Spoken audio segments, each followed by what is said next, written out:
زمان، مش زمان قوي، كان ممكن تدخل السينما لأسباب كتير.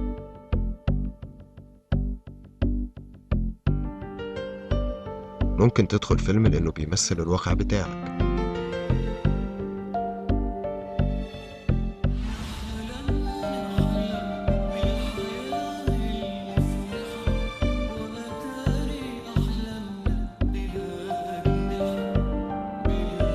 ممكن تدخل فيلم تشوف فيه خيال أعلى من الواقع اللي انت عايشه.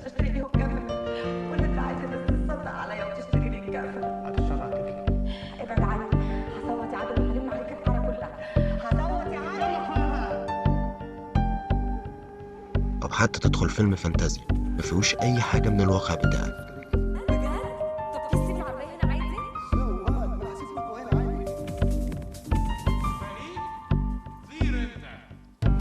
ازاي تقدر تعرف ان الفيلم ده ناجح؟ زحمة على شباك التذاكر، حفلة كلها كومبلي، قاعة مليانة بالضحك.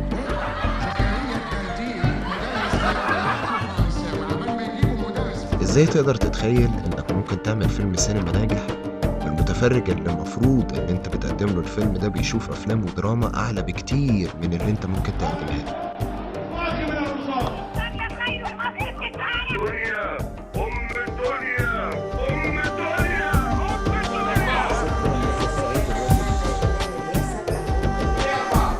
قرر الرئيس محمد حسني مبارك تخليه عن منصب رئيس الجمهورية، وكلف المجلس الأعلى للقوات المسلحة بإدارة شؤون البلاد.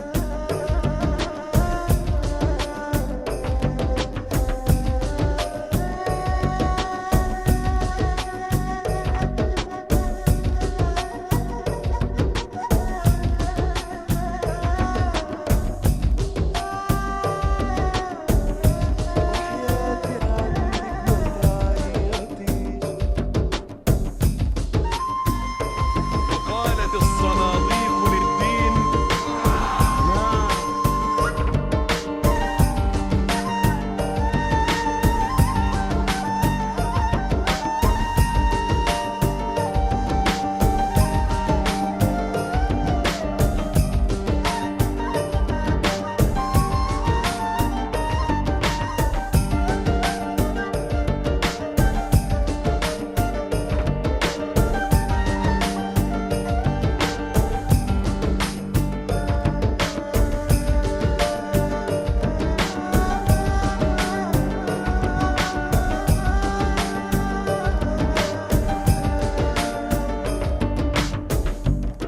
المتفرج مش محتاج يدخل سينما وهو بيشوفها كل يوم، حتى بمشاكل أفيشات.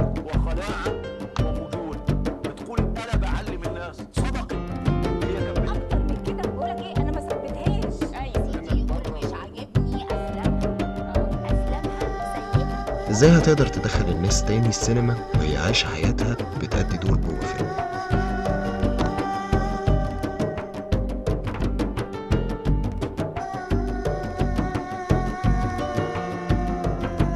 ازاي تتخيل ان واحد قام بدور البطولة اللي ممكن يرجع متفرج او كومبارس مرة تانية؟